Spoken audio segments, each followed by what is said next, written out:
इधर विजयपुर में कांग्रेस की जीत के बाद एनडीटीवी ने फोन पर प्रदेश अध्यक्ष जीतू पटवारी से बातचीत की। आइए सुनते हैं।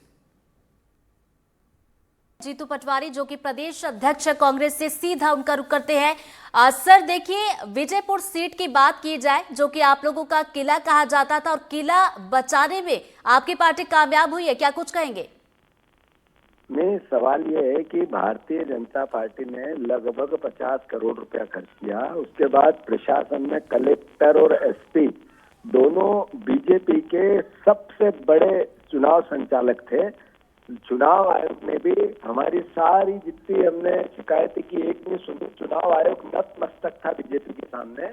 उसके बावजूद जनता ने मुकदमे हुए, कार्यकर्ताओं पर जेल भेजे गए, कई तरह की यातनाएं हुई। मेरा एक एक कार्यकर्ताओं ने जिस तरीके से चुनाव लड़ा, मैं उनके प्रति नतमस्तक हूँ। और ये जीत बाबा साहब अम्बेडकर के संविधान की जीत है। ये जीत मध्य प्रदेश के कांग्रेस के कार्यकर्ताओं की और खासकर बुधनी विजयपुर दोनों के कार्यकर्ताओं को मैं हेड करता हूँ। शिवराज जी जहाँ 1,30,000 से लोकसभा बुधनी जीते थे, वहाँ क्लोज फाइट 3-4 हजार की लीड चल रही है बीजेपी की। ये अपने आप में मैसेज है कि भारतीय जनता पार्टी मध्य प्रदेश में अपनी जड़ें खो चुकी है। और ये जो वादे किए थे, इन्हें मोदी गारंटी दी थी, एक पूरी नहीं की, वो जनता ने जनादेश दिया। सर, जीत की बड़ी वजह क्या मानते हैं और बीजेपी की हार की बड़ी वजह आप क्या मानते हैं? पहली वजह है कि ये लोकतंत्र को जिस तरीके से रोंद रहे हैं पागल हाथी जैसे बीजेपी, जो विधायकों की जनप्रतिनिधियों की मंडी लगा रहे, इससे जनता क्षुब्ध है। बाबा साहब अम्बेडकर का जो संविधान, उसकी बार बार अवहेलना करते हैं, अपमान करते हैं, ये उससे जनता क्षुब्ध है। उसके साथ साथ जो मोदी गारंटियां दी थी इनने, वो मोदी गारंटी एक पूरी नहीं की, इससे भी जनता नाराज है। और सबसे महत्वपूर्ण बात है कि मेरे कार्यकर्ताओं का हौसला और जज्बा, मैं समझता हूं कि मेरे बब्बर शेरों ने जो काम किया, पूरा श्रेय अगर किसी को जाता है तो कांग्रेस के एक एक वर्कर को जाता है। मेरे परिवार के जेल गए, मुकदमे लाए, लाठियां खाई, मार खाई, यातना सही, पर लड़ते रहे, उनको जाता है। और उनको मैं पूरा ढेर सारी शुभकामनाएं देता हूँ। सर बिल्कुल, हमारी तरफ से भी आपको शुभकामनाएं। विजयपुर सीट पर जो पार्टी ने, कार्यकर्ताओं ने काम किया था, उसका नतीजा भी देखने को मिला है कि विजयपुर सीट पर विजय हासिल हुई है। बुधनी को लेकर मैं बात करना चाहूंगी। सर, बुधनी की बात की जाए, बीजेपी का किला कहा जाता है, क्या इस किले को भी यहाँ पर जो पार्टी के प्रत्याशी है मुकेश मल्होत्रा, वो क्या, माफ कीजिएगा, राजकुमार पटेल, क्या वो इस किले को भेद पाएंगे?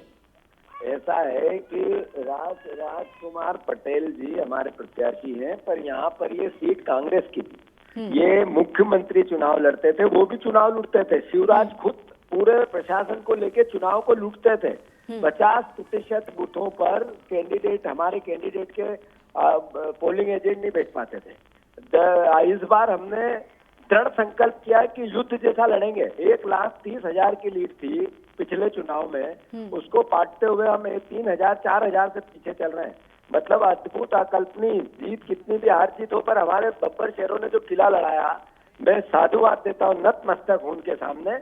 और मैं समझता हूँ मध्य प्रदेश में एक नई ऊर्जा का संचार अगर किसी ने किया तो बुधनी के कार्यकर्ताओं ने और विजयपुर के कार्यकर्ताओं ने किया। संजीवनी दी हमें।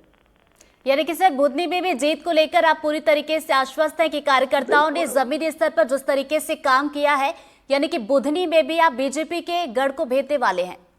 नहीं, बात है शिवराज सिंह चौहान यहाँ झूठ बोल बोल के देश में चले गए। जो झूठ बोले वो जनता ने देखा, अब वहाँ झूठ बोल रहे हैं। 110 बात शिवराज जी करते हैं तो 9 झूठ बोलते हैं, उसका भी असर वहाँ मिला।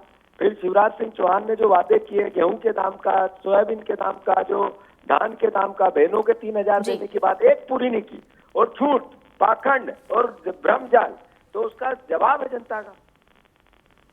चलिए, बहुत बहुत शुक्रिया सर हमारे साथ जुड़ने के लिए और बातचीत के लिए।